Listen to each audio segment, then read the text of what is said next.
우리 집은 걸어서 30분 거리에 전철역이 2개 있다. 한 곳은 시가지를 가로질러 길이 나 있고, 다른 곳은 정말 허허벌판에 논이 펼쳐져 있었다.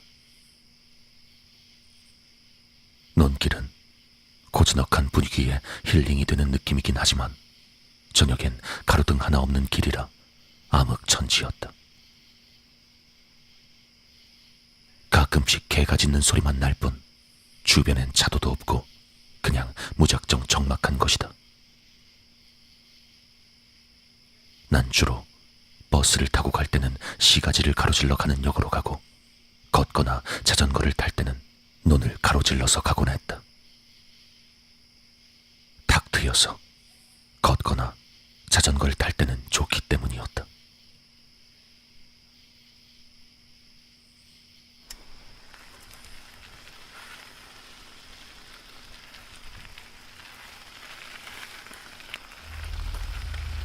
(2012년으로) 기억한다.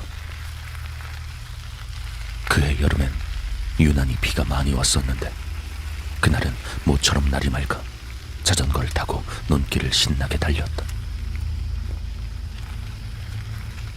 하루 일과를 마치고 다시 역으로 돌아왔는데, 해도 다 지고 달이 뜬 건지 아님 먹구름에 가린 건지 무척이나 어두웠다.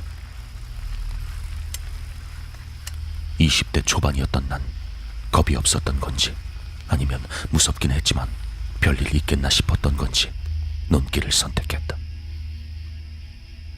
논길이라지만 나름대로 콘크리트 포장도 되어 있었고, 도랑을 사이에 두고 상행 그리고 하행 2개의 길이 나란히 나 있었다.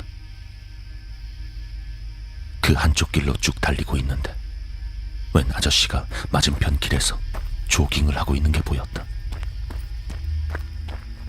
그다지 특별한 일은 아니었기에 신경 쓰지 않으려 했지만 왠지 모르게 이상한 느낌이 들었다. 뭔가 소름 끼치고 공기가 차가워진 느낌.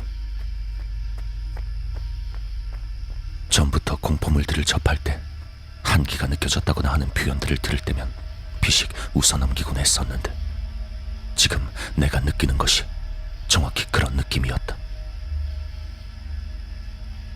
한여름 장마철임에도 마치 냉장고 안에 들어온 것 같은 차가운 한기.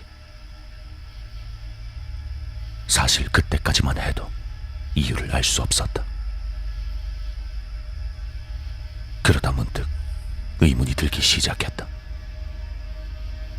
한 치 앞도 안 보이는 어둠 속에서 왜 저 아저씨만은 선명하게 보이는 것일까? 이상하게 생각해서 다시 보니 역시나 어두운 가운데 아저씨의 모습만이 뚜렷하고 선명하게 보이고 있었다. 그땐 본능적으로 뭔가 느낌이 왔다.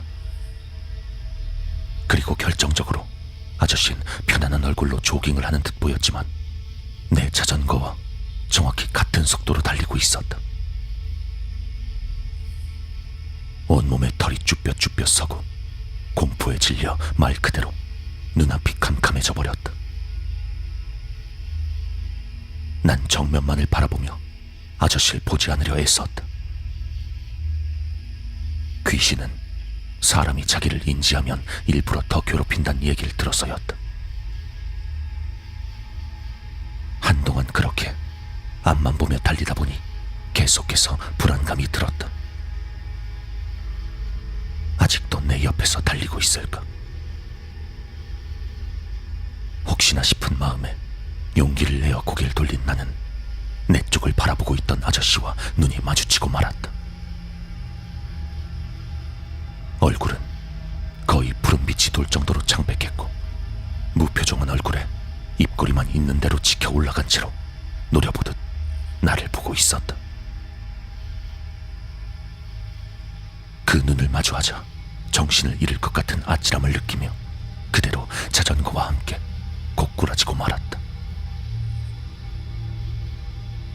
길과 길 사이에 있는 도랑은 높이가 거의 3m나 되는 데다가 돌덩이들로 가장자리를 꾸며놨기에 떨어지면 크게 다칠 수 있었다. 가드레일을 들이받아 떨어지는 것은 면했지만 다시 생각해도 아찔한 순간이었다. 간신히 정신줄을 다시 부여잡고 보니 아저씨는 여전히 나를 똑바로 바라보며 뛰고 있었다.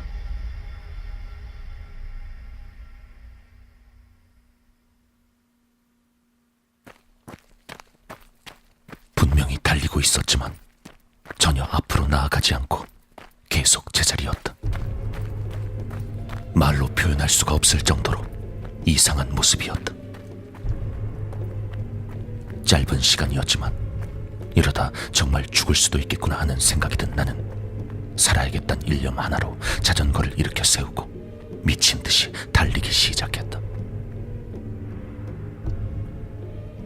한참을 페달을 밟는 데 열중하다 옆을 보니 그 아저씨는 여전히 똑같은 페이스로 조깅을 하듯 달리고 있었다.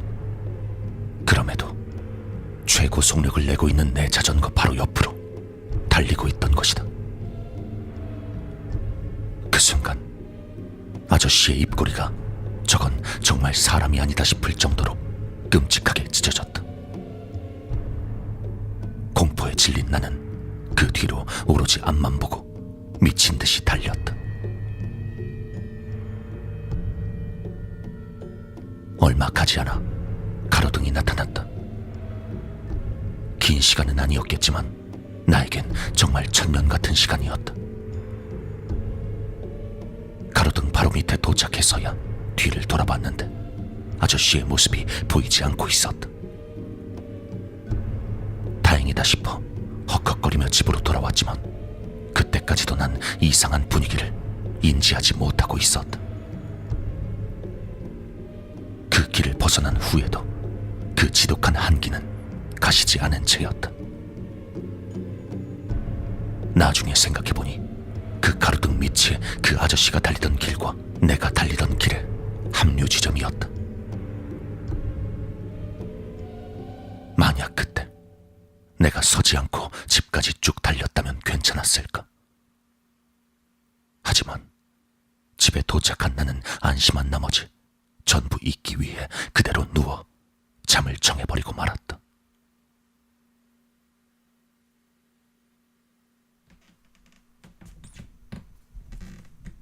한 시간쯤이 지났을까? 밖에서 발소리가 들려왔다. 어머니인가 싶어 나와봤는데 어머니는 방에서 주무시고 계셨고 도둑이 들었나 싶어 불을 모두 켜봐도 아무것도 보이지 않았다. 그러다 또 잠을 청하면 발소리는 점점 내 방 쪽으로 다가오고 있었다. 그제서야 난 한기가 느껴지고 있다는 걸 깨달았다. 그렇다면 그 아저씨는 왜 보이지 않는 것일까? 의문이 남았지만 괜히 집에 있다간 어머니까지 위험해질 것 같았기에 무작정 집 밖으로 나왔다. 당시 우리 집은 지하였는데 보통 이런 시골 동네 지하엔 무당집이 많았다. 우리 옆집에도 무당 일을 하시는 노인 한 분이 거주하고 계셨는데 내가 문을 열고 나오던 순간 옆집 문이 벌컥 열리며 무당 할아버지가 불쑥 나오시더니 대뜸 호통을 치셨다. 네, 이놈! 갑자기 나오셔서 호통을 치시는 할아버지의 모습에 난 기겁을 할 수밖에 없었다.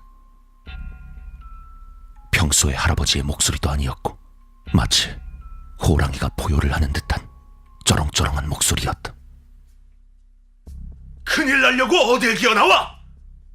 당장 도로 들어가서 틀어박혀 있어. 내일 해 뜨기 전까진 창문도 대문도 열지 말고 무슨 일이 있더라도 절대 문 열면 안 돼. 얼른 들어가! 예? 예. 당혹스러웠지만 할아버지의 말대로 다시 집으로 들어가 문과 창문을 모두 닫았다. 그러자 신기하게도 더 이상 춥지가 않았다. 다음 날까지 문도 창문도 열지 않고 한여름 찜통 속에서 땀을 뻘뻘 흘리며 버티고 나니 발자국 소리도 나지 않았고 더 이상 이상한 일은 일어나지 않았다. 그렇게 지옥과도 같았던 그날의 사건이 마무리되었다. 평소 난 기가 세다고 생각해서 귀신 따위랑은 전혀 인연이 없는 사람인 줄 알았는데 이번 기회에 절실히 느낄 수 있었다. 공포심이 느껴지는 것엔 그에 합당한 이유가 있는 것이고 거기서 오는 두려운 감정을 절대 무시해선 안 된다는 것을 말이다.